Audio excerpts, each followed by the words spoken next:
Assalamualaikum warahmatullahi wabarakatuh.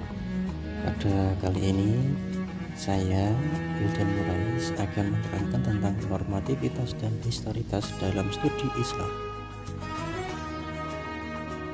Untuk selanjutnya, mari simak video berikut dengan seksama. Islam adalah agama universal yang dibawa oleh Nabi Muhammad SAW untuk kebahagiaan seluruh alam. Islam menerbangkan perdamaian dan rasa aman, bukan kekerasan dan ancaman. Dan Islam adalah sebuah agama yang mempunyai dimensi yang kompleks. Islam ditelaah dan dilihat dari sudut pandang fenomena dan disiplin ilmu.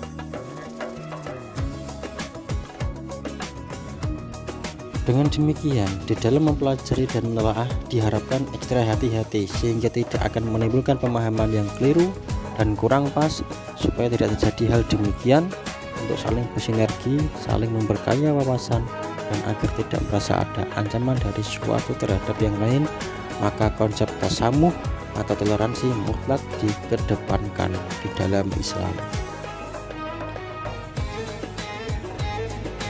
Tujuan dan kegunaan dibahas: mewujudkan kemerdekaan dalam berpikir, kreativitas, dan inovasi yang lurus terus-menerus, dan menghindarkan keterpurukan berpikir. Keterpurukan berpikir adalah salah satu sebabnya adalah paradigma deduktif, di mana meyakini kebenaran tunggal tidak berubah dan dijadikan pedoman mutlak manusia dalam menjalankan kehidupan, dan untuk realitas yang ada dengan hukum baku tersebut juga berusaha merumuskan kembali penafsiran ulang-ulang agar sesuai dengan tujuan dan awal dari jiwa itu sendiri, dan di sisi yang lain mampu menjawab kebutuhan zaman.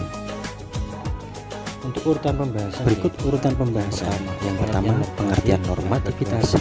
Yang kedua, pengertian historitas. Yang ketiga, pengelompokan Islam normatif dan historis. Yang keempat, keterkaitan normativitas dan historitas dalam studi keislaman. Yang pertama, pengertian normativitas. Normativitas adalah suatu ajaran yang telah ditelaah lewat berbagai suatu pendekatan dari sumber-sumber hukum tentang persoalan ketuhanan. Islam adalah pengumpulan sumber-sumber hukum yang terdapat dalam Al-Quran dan hadis sunnah Nabi yang kedengarannya bersifat mutlak, yang murni dari firman Tuhan tanpa ada campur manusia. Sehingga sebagai contoh yaitu suatu ayat Al-Quran yang turun itu merupakan aspek normatif Islam yang kedudukannya adalah absolut, sehingga kebenaran yang ada di dalamnya merupakan kebenaran pasti. Yang kedua yaitu historis, adalah peristiwa yang benar-benar terjadi pada masa lampau. Islam historis merupakan Islam sebagai yang dipahami dan diperhatikan oleh umat Islam yang kemudian melahirkan peradaban Islam. Sebagai contoh yaitu keterlibatan suatu peristiwa yang menyebabkan suatu ayat Al-Quran itu turun.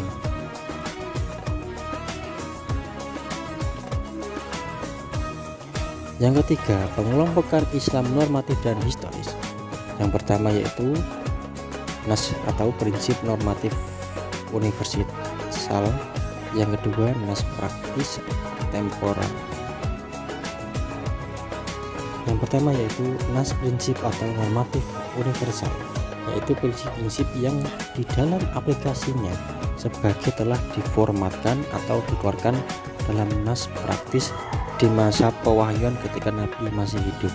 Sehingga sebagai contoh yaitu masalah ketauhidan yang tentang mengesahkan Allah Subhanahu wa Ta'ala.